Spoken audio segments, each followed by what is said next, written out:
اعوذ باللہ من الشیطان الرجیم بسم اللہ الرحمن الرحیم اتبعوا من لا يسألكم اجرا وهم مهتدون صدق اللہ العظیم رب اشرح لی صدری ویسر لی امری واحلل عقدۃ من لسانی یفقہوا قولی رب یسر ولا تعسر وتمم بالخیر آمین یا رب العالمین۔ سورہ یاسین کی آیت نمبر 21 میں نے آپ کے سامنے تلاوت کی ہے، اور آج کے لیکچر میں ہم انشاءاللہ تعالیٰ اس آیت کو گرامیٹیکلی انالائز کرنے کی کوشش کر رہے ہیں۔ اور یقیناً آپ لوگوں کو یہ بھی معلوم ہوگا کہ اس آیت کے ساتھ ہی مصحف کا 22واں پارہ بھی مکمل ہو جاتا ہے۔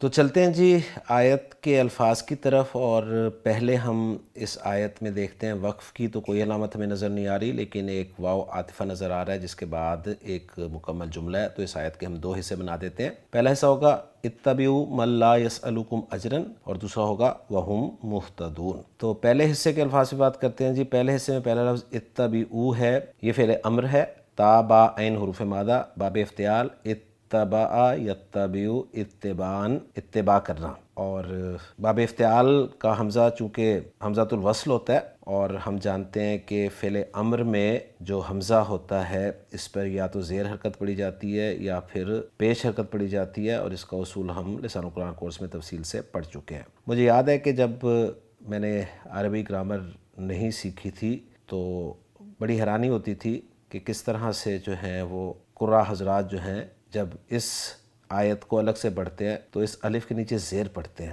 لیکن جب الحمدللہ عربی گرامر کی تھوڑی بہت سمجھ میں آئی تو بڑی خوشی ہوئی، اور پتہ چلا کہ کیوں یہاں پر زیر جو ہے وہ پڑھی جاتی ہے۔ تو اتبعوا فعل امر ہے، جمع مذکر حاضر کا صیغہ ہے۔ واو سیان کلر میں آپ کو ضمیر مرفوع متصل بارز نظر آ رہی ہے۔ من یہاں پر بلو کلر میں دکھایا گیا ہے، تو من موصولہ ہے، جس کے بعد لا حرف نفی ہے، اس لیے کہ اس کے بعد فعل مضارع یسألو آپ کو مرفوع نظر آ رہا ہے۔ یسألو فعل مضارع معروف واحد مذکر غائب کا صیغہ ہے، سین حمزہ اور لام حروف مادہ باب فتح یفتح سے استعمال ہوتا ہے۔ سأل یسألو سؤالاً، سوال کرنا اس کے معنی ہوتے ہیں، اور پھر سوال کرنا جو ہے وہ دو معنی میں استعمال ہوتا ہے۔ ایک معنی اس کے ہوتے ہیں جی پوچھنا، اور ایک معنی ہوتے ہیں مانگنا۔ اگر یہ پوچھنا کے معنی میں آئے تو پھر آپ کو ان جو ہے حرف جر ضرور آگے نظر آتا ہے، اور اگر یہ مانگنا کے معنی میں آئے تو آپ کو زیادہ زیادہ من آگے نظر آ سکتا ہے۔ دونوں معنی کی صورت میں اس فعل کے دو مفعول ہوتے ہیں۔ پہلا مفعول تو وداؤٹ پریپوزیشن ہی استعمال ہوتا ہے، یعنی جس سے سوال کیا جائے، جس سے پوچھا جائے، یا جس سے مانگا جائے۔ ہاں، جس چیز کے بارے میں پوچھا جائے وہ ان کے ساتھ آتا ہے، اور جو چیز مانگی جائے اس پہ من آپ کو لگا ہوا نظر آ جاتا ہے۔ ہاں، دوسرا مفعول بھی جب مانگنا کے معنی میں آتا ہے تو وداؤٹ پریپوزیشن بھی استعمال ہو سکتا ہے۔ تو یسألو فعل مضارع معروف واحد مذکر غائب کا صیغہ ہے، کم ضمیر منصوب متصل جمع مذکر حاضر کی لگی ہوئی ہے، اور اجرن جو ہے یہ اسم ہے، واحد ہے، مذکر ہے، منصوب ہے اور نکرہ ہے۔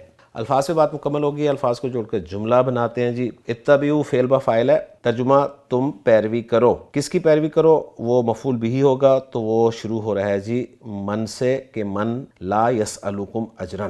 من یہاں پر اس میں موصول محلاً منصوب قرار دیں گے ہم، اس لیے کہ مفعول بھی بن رہا ہے، اور اس میں موصول کبھی بھی اکیلا نہیں آتا، اس کا صلۃ الموصول جو ہے وہ ہے لا یسألکم اجرا۔ لا حرف نفی ہے، یسألو فعل با فاعل ہوا ضمیر مرفوع متصل اس کا فاعل ہے، اور ہوا کی ضمیر جو ہے وہ من کی طرف لوٹ رہی ہے۔ کم جو ہے سأل یسألو کے لیے مفعول بھی اول ہے، اور اجرن جو ہے مفعول بھی ثانی ہے، تو یہاں پر کنفرم ہو گیا کہ یہ مانگنا کے معنی میں استعمال ہوا ہے، سأل یسألو۔ پھر یسألو فعل اپنے فاعل اور اپنے دونوں مفعولوں سے مل کر جملہ فعلیہ ہو کر صلۃ الموصول بن رہا ہے من اسم موصول کے لیے، اور من اسم موصول اپنے صلۃ الموصول سے مل کر محلاً منصوب مفعول بھی بن رہا ہے اتبعوا فعل کے لیے، اور اتبعوا فعل اپنے فاعل اور مفعول بھی سے مل کر جملہ فعلیہ بن رہا ہے۔ ترجمہ کرنا چاہیں تو کچھ یوں ہوگا اپنے الفاظ میں ہم اس جملے کا، کہ اتبعوا تم پیروی کرو من لا یسألکم اجرا، اس کی جو تم سے کوئی اجر نہیں مانگتا۔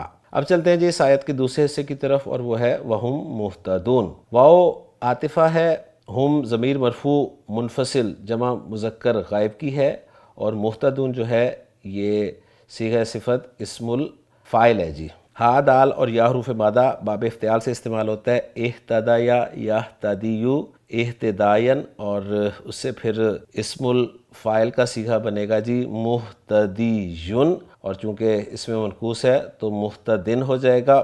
مہتدیون سے اگر ہم جمع کا صیغہ بنائیں تو مہتدیون بنے گا، اور دو حروف علت اکٹھے ہو جاتے ہیں مہتدیون میں تو صیغے کا حرف علت جو ہے یا وہ گر جائے گا، تو پیچھے اگر زبر ہوتی تو صیغہ تیار تھا، لیکن زبر نہیں ہے تو پھر صیغے کے حرف علت کی مناسبت سے پیش حرکت جو ہے وہ دے دی جائے گی دال کو، اور یہ بن جائے گا مہتدونہ۔ تو مہتدونہ جو ہے یہ صیغہ صفت، اسم الفاعل، جمع مذکر نکرہ اور مرفوع اسم ہے۔ ہدایت پانے والے اس کا ترجمہ ہوگا۔ الفاظ پہ بات مکمل ہو گئی ہے، اور الفاظ کو جوڑ کے جملہ بنائیں تو ہم مبتدا ہو جائے گا اور مہتدونہ خبر ہو جائے گی، اور مبتدا اپنی خبر سے مل کر جملہ اسمیہ بن جائے گا۔ واو عاطفہ مانے تو عطف کر دیں گے جی، اور کسی نے واو کو حالیہ بھی مانا ہے، بہرحال دونوں آرا موجود ہیں۔ تو الحمدللہ جی ہماری ورکنگ مکمل ہو گئی ہے۔ محمود صافی صاحب کی ورکنگ کے ساتھ اس ورکنگ کو میچ بھی کر لیتے ہیں،